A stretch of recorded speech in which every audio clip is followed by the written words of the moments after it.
This is good news in the middle of Revelation. God shows us the end of Babylon. This is the very finishing of Babylon in chapters 17 and 18 of Revelation. Let's go there. Come on. So this whole thing that, that is exalting itself around the world, AI and all this intelligence and all this so-called power and authority, hello, what is it all about? Come on. What is it all about? It's about this. Jesus wins in the end. The kingdom is rising. Say it. Kingdom is rising and Babylon is falling. They're happening simultaneous.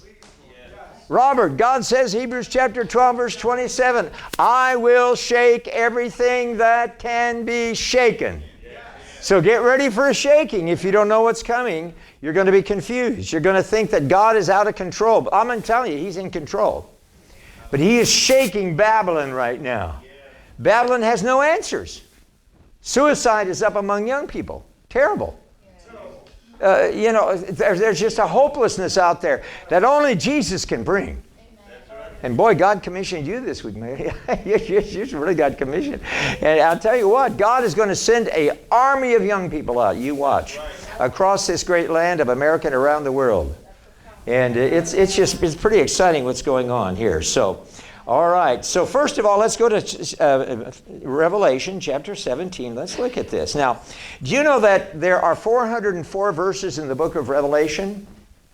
And 42 of the verses of Revelation refer to Babylon.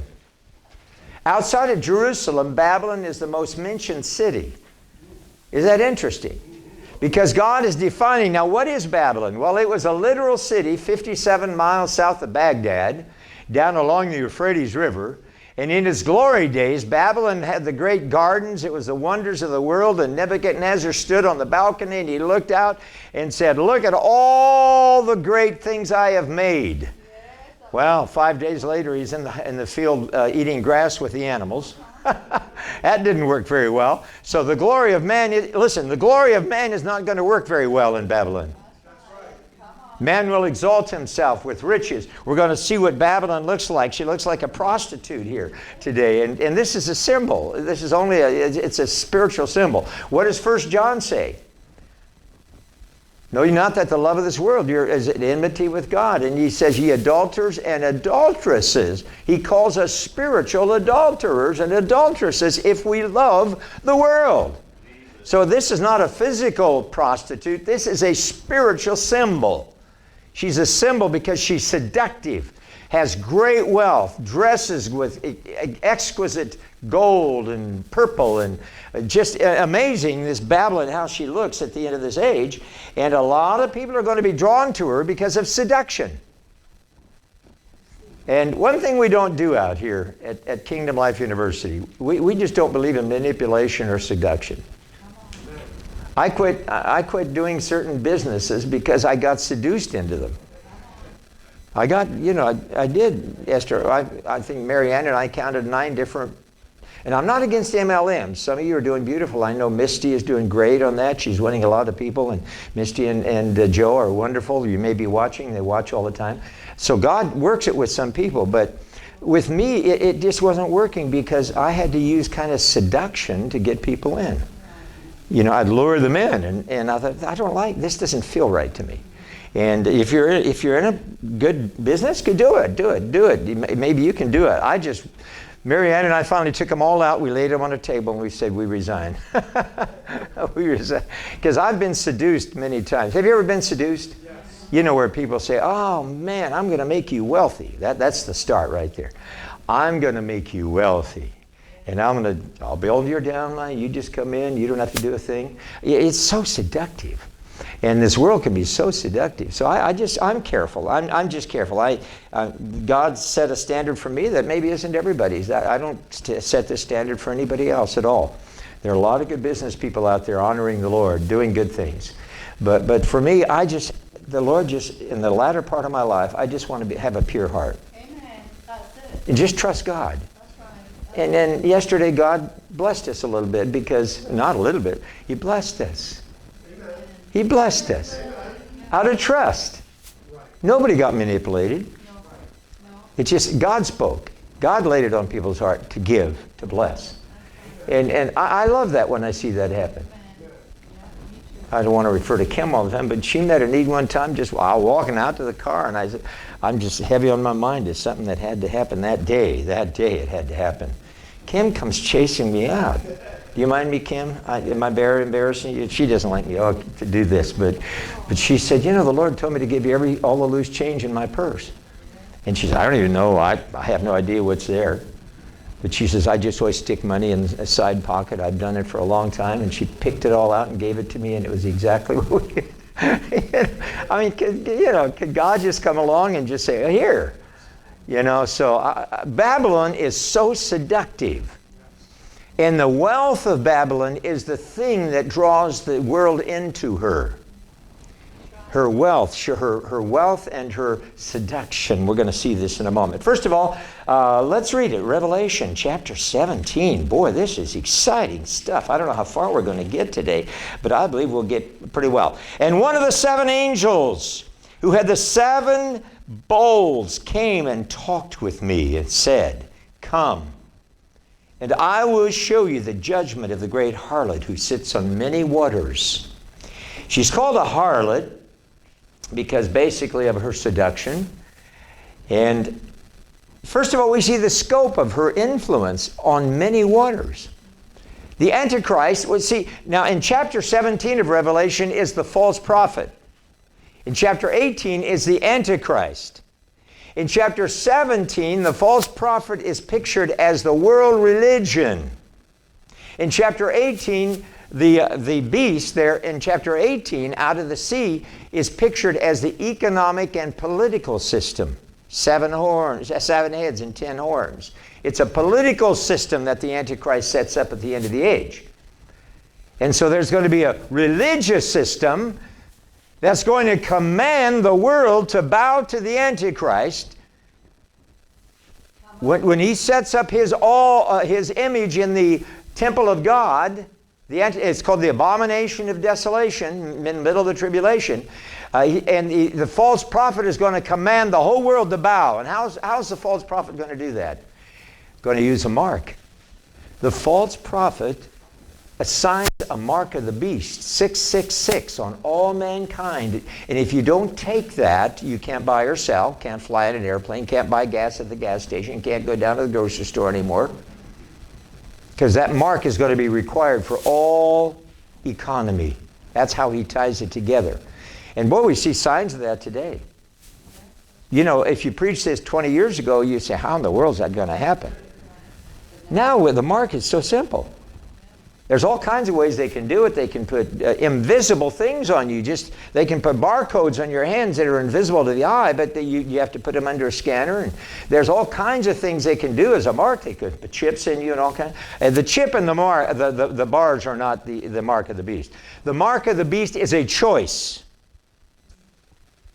The mark of the beast is a choice. And God's going to make it clear to everyone on this earth that when you take the mark, you are choosing the Antichrist. You are choosing the beast over Christ. So it's not going to happen accidentally. We're not going to get pulled into this accidentally and all at once you go to the doctor and you say, I got a mark or something happened to my body and now am I going to go to hell because I'm condemned? No, that's not it. The mark of the beast is an assignment of your heart. Are you going to follow the Antichrist? You're going to follow Jesus. So there's going to be martyrdom. It's interesting, yesterday as we were prophesying over these young people, a number of Robert, a number of your prophetesses got the word martyr for these young people. It doesn't mean they're going to be killed. It just means that witness is a martyr. That's the Greek word martyr. Isn't that right, Socrates? Martyrus. A witness, the word martyr, witness is martyr. You've got to be willing to lay down your life. And again, we've talked about it so many times during this study in Revelation that as Stephen was being stoned, I don't think he felt a thing. Smiling. He was smiling and his face was aglow and glorious. As they chop off the heads of Christians during the tribulation, you're not going to feel a thing. That happens quickly. Probably beheading is one of the most sane ways to leave this earth. Really, and it's just that quick and it's over. And we're with Jesus. And it's a short time anyway, because a lot of people will be martyred at the end of the tribulation. I believe the first 3.5 years, the Antichrist is set up. He comes on a white horse, so he has a bow but no arrows. So he doesn't come with war, he comes with peace. He speaks a peace covenant over the earth and brings peace to all the nations. And he looks like the answer we've all been looking for. But it's a deception, because the next horse is red. War. So war is going to break out during the tribulation. We're going to have 2 wars. I don't want to get detailed on this right now. One's called the Battle of Gog and Magog. I believe that happens in the middle of the tribulation. It's Ezekiel 38 and 39, where all the nations gather around Israel. They're going to come down from the north, Gog and Magog. In Turkey, I believe, in Russia, and all those lands are going to surround Israel, that poor little nation, Israel. But you know what's going to happen. God's going to deliver. And those nations will be destroyed in a day. Can you believe it? All those attacking nations against Israel will be taken out just like that.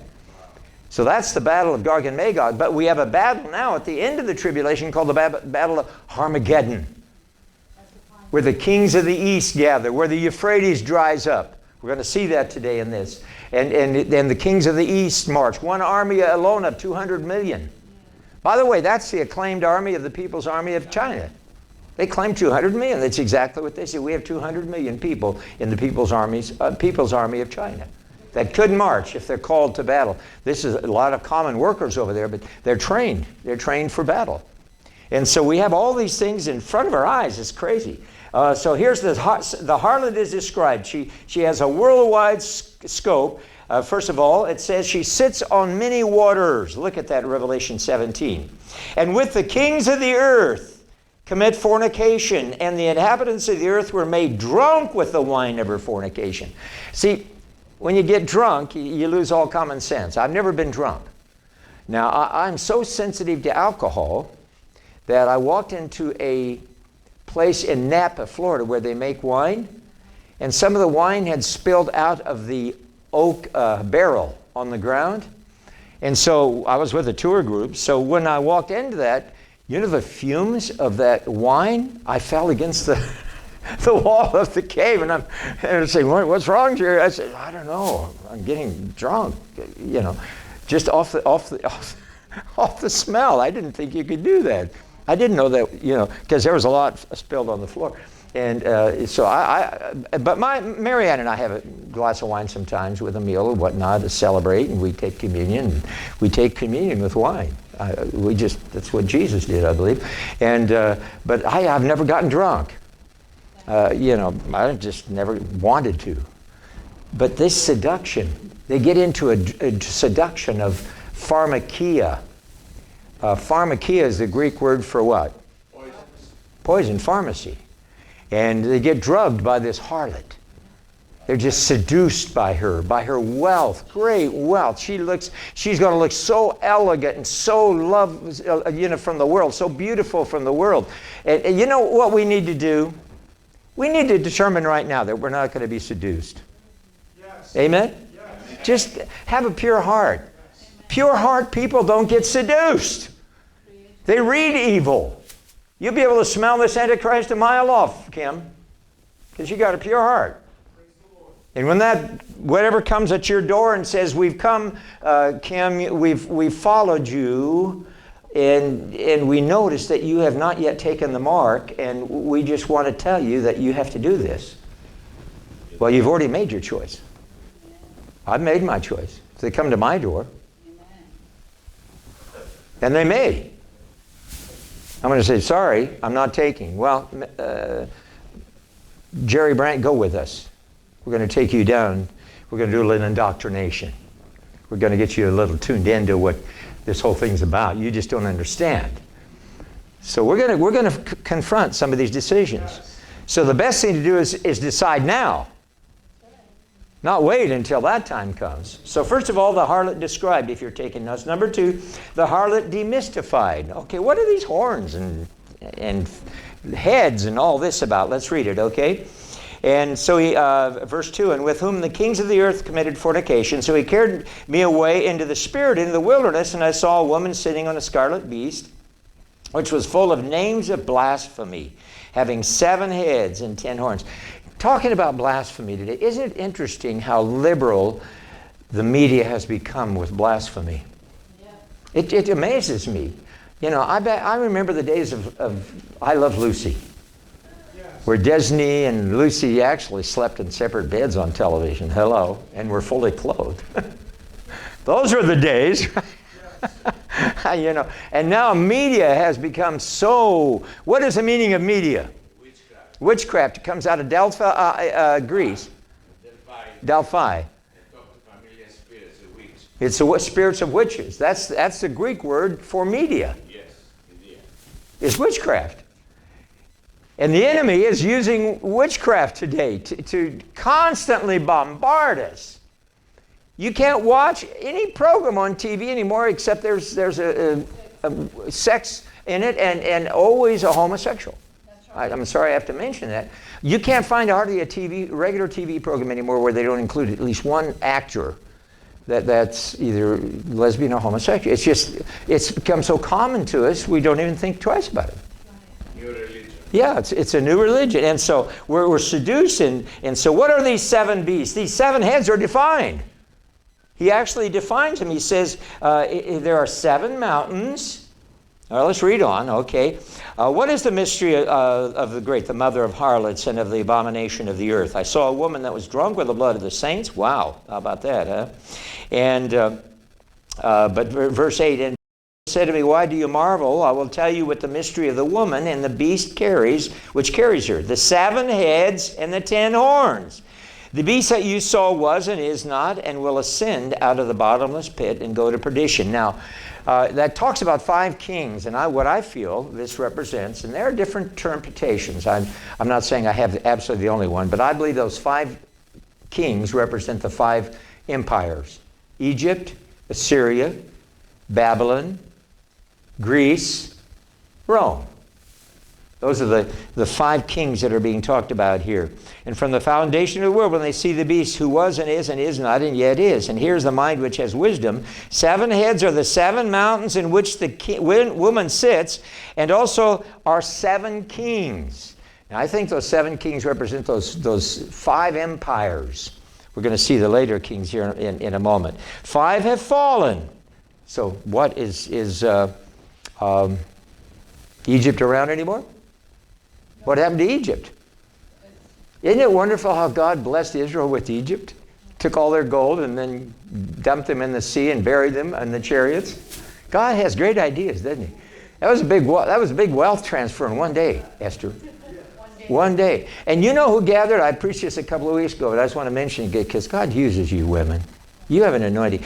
You know, it was the women who gathered the gold from the Egyptians. Come on now. That's what it says. It says, all the women asked the Egyptian women in their houses, would you give me your gold?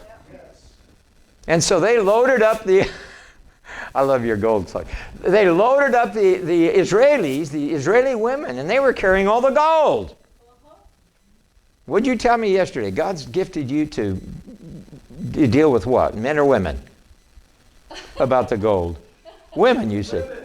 He says, God's anointed me to go to women. And who supported Jesus, for heaven's sakes? Mark chapter 8. It was the women of Caesar's household. And Stephanie, you're a blessing. I mean, I look out here and you guys, Kim, you guys have blessed. It's the women that have carried Kingdom Life University. That's right. God bless you women. You're gold gatherers. And you choose your beautiful beings to ask for the gold. So I'll tell you, that's what happened. So they took the gold out of Egypt. Egypt went down, and one day the empire was over. All the money went with Israel. And then the Assyrians came along and captured a lot of part of the world, and then the Babylonian Empire came. That's no longer around.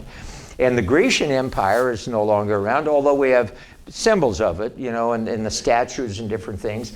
And some of Rome engrafted a lot of the Greek gods and that kind of thing. But the Roman Empire is still here. And many believe that it's going to be revived. It's the one who has coming back to life, so to speak. And so could the Antichrist come out of the Roman Empire? I don't know.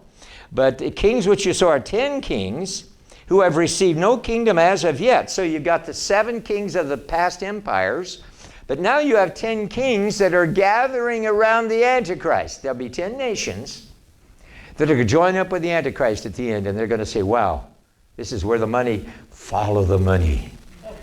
Follow the money. This Antichrist has a whole world system working for him now. He's put this mark of the beast out. The false prophet has put out the mark of the beast. And now all the money's being centralized. Now we know where every dollar on the earth is moving. The Antichrist is going to have a central ability to control all the wealth of the world. So what we're going to have to come up with is, I believe, an alternate way of taking care of ourselves. I think farms are new. We're going to come up and be with you, Esther. We'll just bring our whole university up. How many acres do you have up there? 140. We only need a little bit of 1 acre. That's all, you know. We'll start growing organic stuff. And I believe God is leading people today to get a little more accustomed into living off the land. And I've been watching a couple that are living, they're off the grid. And man, I'm amazed. I was surprised. They've been off the grid. They're 3 years up in Canada, just a couple. They just had a baby. It's just a real great story. And they've been living off the land up there, and they're very smart. He's quite intelligent. He was a gardener before he and his wife moved. Jake is his name, and her name is something. I can't remember. So I went online and I said, man, look, they got 4.1 million hits on this video. Are people this interested in living off the grid? So I went online and I typed in, how much is Jake and his wife making up here in Canada on this remote area by putting videos on how to live off the grid? You know how much they made last year? $756,000. Living off the grid. Just off of YouTube. And all their videos get millions of hits.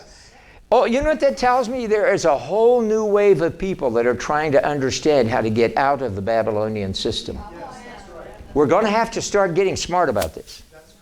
You know, and I don't want to act like, you know, a crisis person here, but I do think we need to develop ability to produce our own food as best we can, our own water. Do you know that the Chinese have released policemen in America? Do you know that? Have you heard of that? The Chinese have released a whole bunch of soldiers in America. They're just underground. I didn't know that. I was watching this thing. I hope it's true. I think there are a lot of conspiracy things out there, but they say they have already set up an ability to take down the grid, the power grid in America. They know where all the power stations are. They have a sabotage set up that if they wanted to in one day, they could shut down all the electrical system of America. So maybe it's not too dumb to get some solar. You know, well, we have a generator and things, but that's not going to last a lot of days. And if you don't have the mark of the beast, you can't buy gas. So Mariana actually bought a little oven that cooks food off the sun. And dig wells again. Yeah, we dig wells again. Pump the water. And you know, the water level here in Florida is really high. You don't have to go very deep to find water here. And the underground aquifer in Florida is a wealth of fresh water. So, you know, we're going to have to be a little smart maybe about some of these things. Maybe produce communities of people that are working together and helping each other. Wouldn't that be wonderful? That's kind of one reason I joined a home church, because we're a community and we love each other, take care of each other. There's about 20 of us in our home church. They're all going to be here tonight, by the way, not all of them, but some are coming, and Stanley, who does the worship at our home church, is going to lead worship tonight. Awesome. He was here a while back in our conference, our fivefold ministry. Remember him? Man, we rocked that night. So tonight's going to be an awesome close for our celebration time. And so one reason I joined the home church is a lot of them are learning how to take care of each other. Give each other food, bring food. And if somebody has a need, they meet the need. I love it. And that's what the church should be. You know, most of the books of the Bible were written to churches of maybe 70 people or less. The church was in the house of Philemon. Just a small church. You know, we think church today is big buildings and mega church.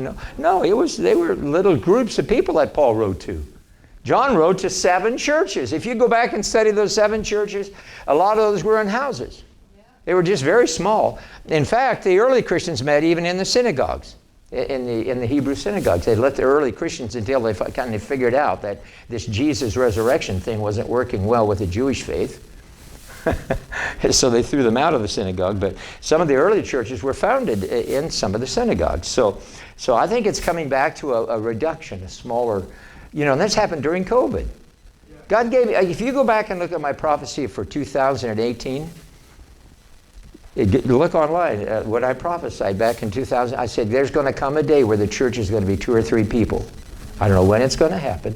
And that happened during COVID. The church got reduced. A lot of churches closed their doors for a time. And the church got reduced and, it kind of came down. And so I'm not against big churches. God bless, go for it. Get 1 million people. That's okay.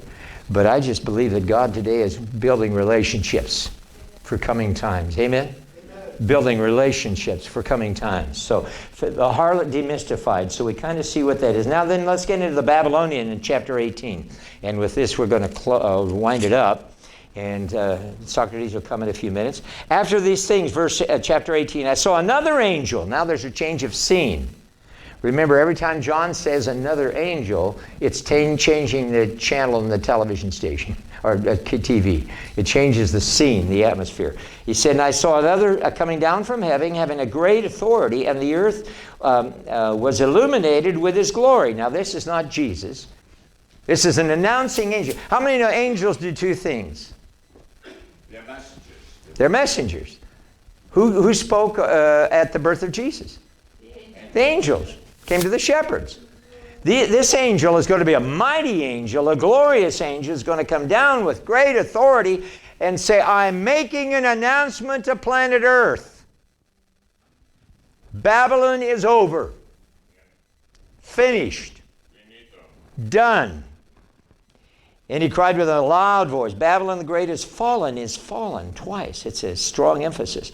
All the nations have drunk the wine of the wrath of her fornication, and the kings of the earth have committed fornication with her, and the merchants of the earth have become rich through the abundance of her luxury. And I heard another voice from heaven saying, come out of her, my people, lest you share in her sins, and lest you receive her plagues. Another indication that the church is going to be here during the tribulation. And he's speaking to Israel as well. For her sins have reached to heaven, and God remembered her iniquities. Render to her just as she rendered to you, and repay her double. Double for the trouble. Double according to her works. Now what is God judging?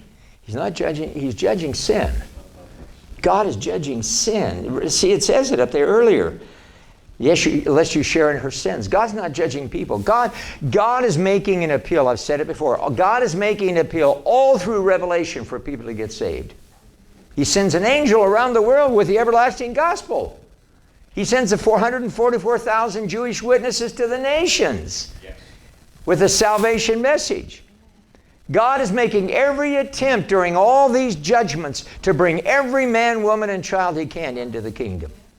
So there's going to be not only the revival of Revelation 7 is the greatest revival the world will ever see. Because at the end of that, Revelation 7:9, John said, I saw around the throne a multitude that could not be numbered. I was talking to a lady yesterday, one of the dancers, the dark-haired dancer that came for the celebration, beautiful little lady, and she said, I was at the Reinhard Bonnke meeting in Lagos, Nigeria, where there were over 1 million attendees. She said, she said, you can't even imagine. She says, when I was working there on that team with Reinhard Bonnke, she said, as far as the eye could see, it was a multitude of people. And she said, you know how many people got saved into Reinhard Bonnke Ministries? 76 million recorded decisions. 76 million recorded decisions. Now, Esther, I trust you are such a prophetess. But you got up this morning and you said, ask me what you want from Jesus. Yes. And the beautiful lady last night that came and prophesied over me that when I was at the keyboard, She said, you're going to be, on the level. I hope this doesn't sound wrong, because I feel so humbled. I feel so humbled if God would use us somehow to generate something so worldwide. On the root level. We're not big meetings. We're not like Reinhardt. Reinhardt's, he said those cost several $1 million to put on one of those. They're very expensive rallies, and he developed that support. We don't have that.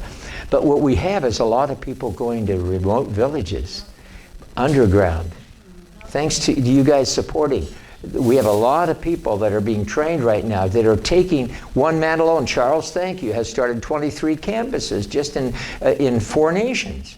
Uganda, Kenya, Tanzania, and Cameroon. There's campuses, Kingdom Life University campuses meeting today, some of you are online, that are in these nations. You don't even hear about them, don't know about them, they're underground, but I think the underground is more powerful. Amen. The greatest church growth in the last 100 years was in China? Underground. Yeah. Meeting anonymously in homes. Yes.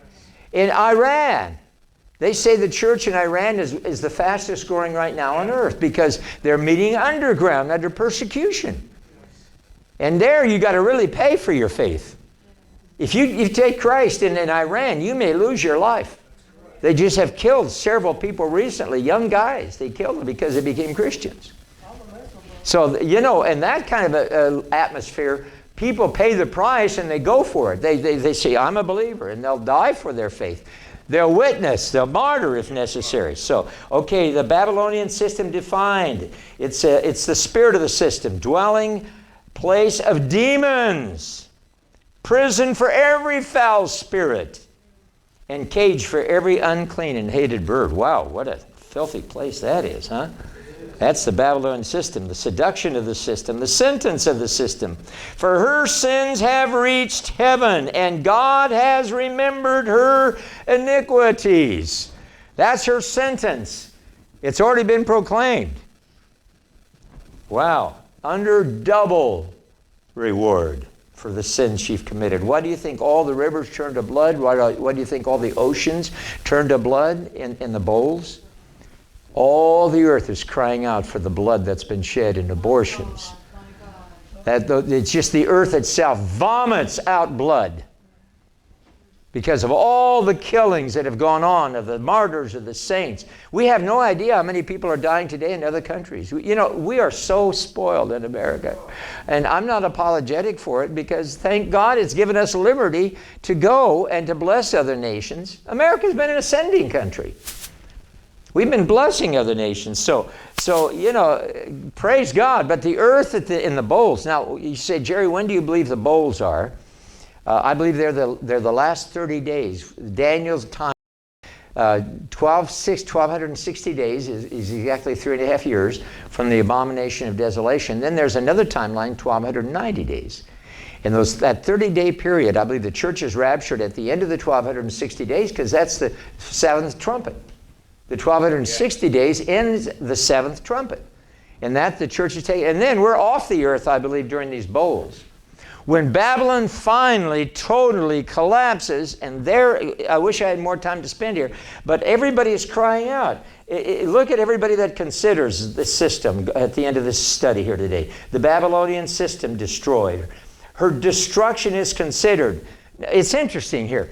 3 times in Revelation 17 and 18, it says that they followed Babylon at a distance because of the torments. Isn't that interesting? All those that had gathered around the Antichrist and were joining in with the Antichrist and said, we're going to be a part of this end-time system. It's full of wealth and full of glory and full of seduction and full of power and full of authority by the Antichrist. They're all standing at a distance. Who's standing at a distance? Very interesting. The monarchs, the kings. The kings of the earth who lived luxury will lament at the smoke of her destruction. She's considered by the merchants. No one will buy her merchandise anymore. Wow. All shipping will stop. Considered by the mariners. Ships who have become rich by her wealth. See her made desolate. Wow. Considered by the musicians. The harpists, musicians, flutists, and trumpeters are heard no more. Wow. Consider by marriage. The lamp is out of marriage. The voice of the bridegroom and the bride will not be heard anymore. So all now, those that followed Babylon so seductively, the wealth and the glory of the Antichrist, now stand at a distance, don't want anything to do with her. And by the way, in the middle of the tribulation, this is really interesting, the Antichrist turns on the false prophet and kills her. So the religious system is going to be judged by the Antichrist. Something happens where the Antichrist turns with such hate toward the false prophet that the false prophet is killed. Destroyed. God doesn't destroy the false prophet, the Antichrist does.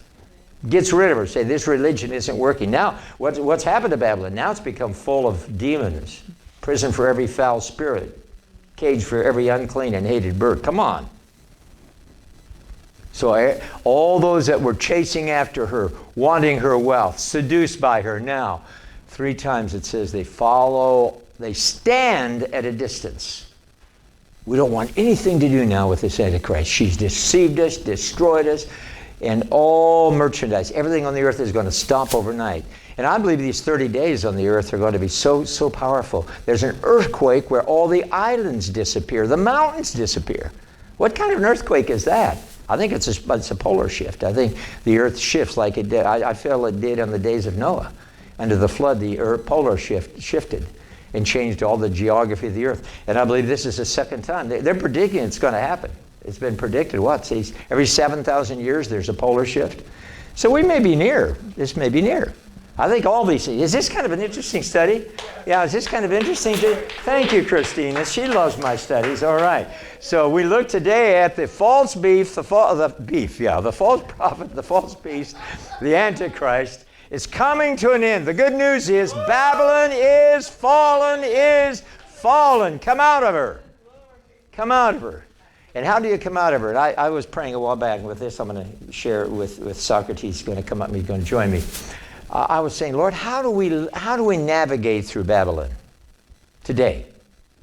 How do we navigate through Babylon? How do we as believers not get totally caught up in this Babylonian system? Because the Babylonian system is here now. It's here. It's here. How do we stay out of that? And the Lord gave me 2 illustrations. One was Joseph. Joseph was a second in power in Egypt, an ungodly empire that worshiped demons. But Joseph was able to maintain his integrity in the middle of Babylon. Isn't that powerful? Yes. He wasn't affected by it. In fact, he was honored in that whole system. That's right, they loved him. The Potiphar turned over so much wealth and gave him his signet and his ring, and come on. And then the second one was Daniel. Daniel was he reigned through 5 kings in Babylon. Nebuchadnezzar, Belshazzar, right on through Cyrus. Daniel reigned, it says he reigned with these kings as a ruler, because God honored and lifted him because he was given the gift of dreams. God used signs and wonders with Daniel. Socrates, God used signs and wonders with Daniel to establish his power in Babylon. And all the kings of Babylon went to Daniel for answers. So we can be in Babylon, but not of Babylon. You with me? Yeah. We can be even in high places in Babylon, but not of it. And what's the difference?